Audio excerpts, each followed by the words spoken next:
আসসালামু আলাইকুম, welcome to cooking recipes by Nasrin. আজকের রেসিপিতে থাকছে মুড়িঘণ্ট টিপস অ্যান্ড ট্রিক্স সহ। মূল ভিডিওতে চলে যাব তার আগে আপনাদেরকে ছোট্ট একটি রিকোয়েস্ট করছি। আমার ভিডিওটি যদি ভালো লাগে তাহলে ইউটিউব চ্যানেলটি সাবস্ক্রাইব করে দিবেন এবং বেল বাটনটি বাজিয়ে দিবেন। আর যদি ফেসবুক থেকে দেখে থাকেন তাহলে ফলো বাটনটি প্রেস করে দিবেন। তো চলুন মূল রান্নায় চলে যাই।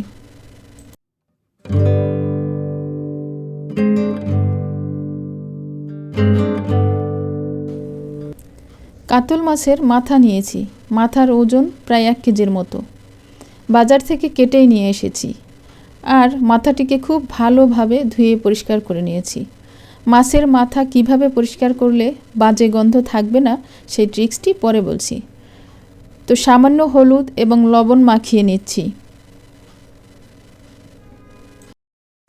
মাথার প্রতিটা অংশে এপাশ ওপাশ করে ভালোভাবে হলুদ এবং লবণ মেখে নিয়েছি।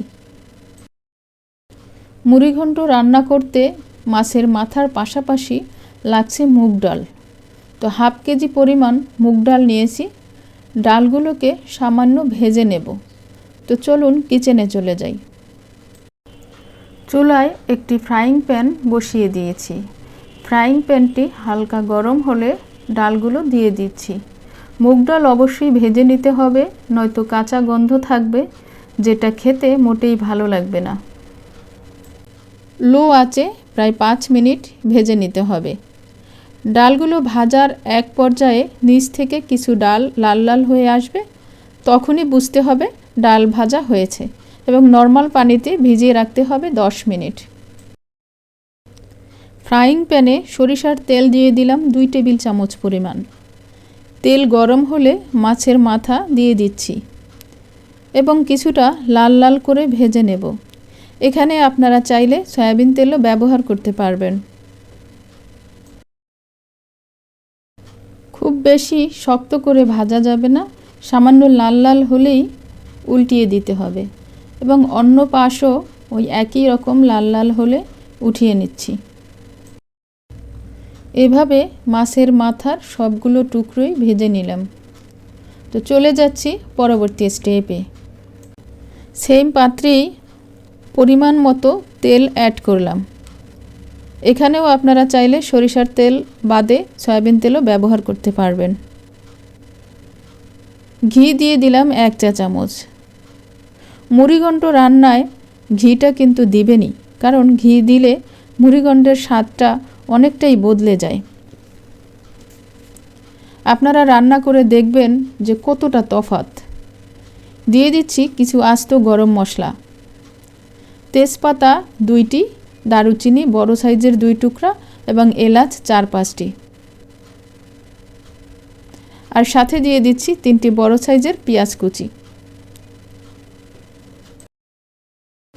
এই মশলাগুলোকে মিডিয়াম আঁচে ভেজে নিচ্ছি, তবে সামান্য ব্রাউন হলেই চলবে, খুব বেশি লাল করার দরকার নেই। এই পর্যায়ে দিয়ে দিচ্ছি রসুন বাটা 1 টেবিল চামচ, আদা বাটা 1 চা চামচ, মরিচের গুঁড়া 1 টেবিল চামচ, হলুদের গুঁড়া 1 টেবিল চামচ, জিরার গুঁড়া 1 টেবিল চামচ এবং ধনিয়ার গুঁড়া 1 চা চামচ। আর লবণ দিচ্ছি স্বাদ মতো। ডাল জাতীয় যে কোনো রান্নায় আদার পরিমাণ কম দিতে হবে। বেশি আদা ব্যবহার করলে আদার গন্ধটা তীব্র হয় এবং টেস্টও নষ্ট হয়ে যায়। আশা করছি এই টিপসটি আপনাদের কাজে আসবে। মশলাগুলো ভালোভাবে কষিয়ে নিচ্ছি। সামান্য পানি ব্যবহার করছি যাতে মশলাটা পুড়ে না যায় এবং যথারীতি মশলাটা আরও ভালোভাবে কষিয়ে নিচ্ছি। মশলা থেকে তেল ছেড়ে আসার পরও আরও কিছুক্ষণ কষিয়েছি। মুগ ডাল ধুয়ে ভিজিয়ে রেখেছিলাম, এখন ডালগুলো মশলার মধ্যে দিয়ে দিচ্ছি।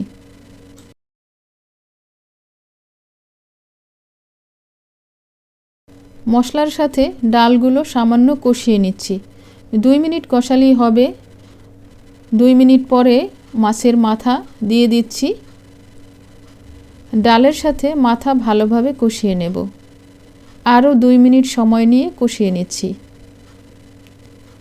এবারে গরম পানি অ্যাড করছি প্রায় 2.5 কাপ পরিমাণ এবং ভালোভাবে নেড়ে মিশিয়ে দিচ্ছি।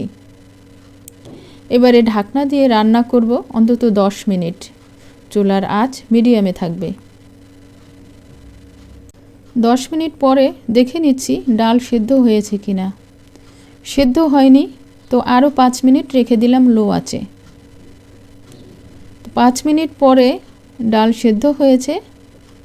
দিয়ে দিচ্ছি সামান্য আজিনোমোটো বা টেস্টিং সল্ট। আপনারা দিতে না চাইলে স্কিপ করতে পারেন। এবারে দিয়ে দিচ্ছি 5-6টি কাঁচামরিচের ফালি এবং 1 মুঠো ধনেপাতা। এগুলো সামান্য মিক্স করে দিয়ে ঢাকনা দিয়ে রেখে দিব আরও 2 মিনিট লো আঁচে। বলছিলাম মাছ পরিষ্কার করার কথা। মাছ ভালোভাবে ধুয়ে এক পর্যায়ে লবণ মেখে ধুয়ে নিয়েছি এবং সবশেষে 1 চা চামচ ভিনেগার সামান্য পানির সাথে মিশিয়ে 10 মিনিট ভিজিয়ে রেখেছি। 10 মিনিট পরে পানি বদলে বদলে আবারও ধুয়ে নিয়েছি। ভিনেগার না থাকলে লেবুর রসও ব্যবহার করতে পারবেন, তবে সেক্ষেত্রে পরিমাণটা একটু বেশি দিতে হবে। মজাদার মুড়িঘণ্ট রান্না শেষ। সাথে কিছু টিপস অ্যান্ড ট্রিক্স শেয়ার করলাম, আশা করি আপনাদের উপকারে আসবে।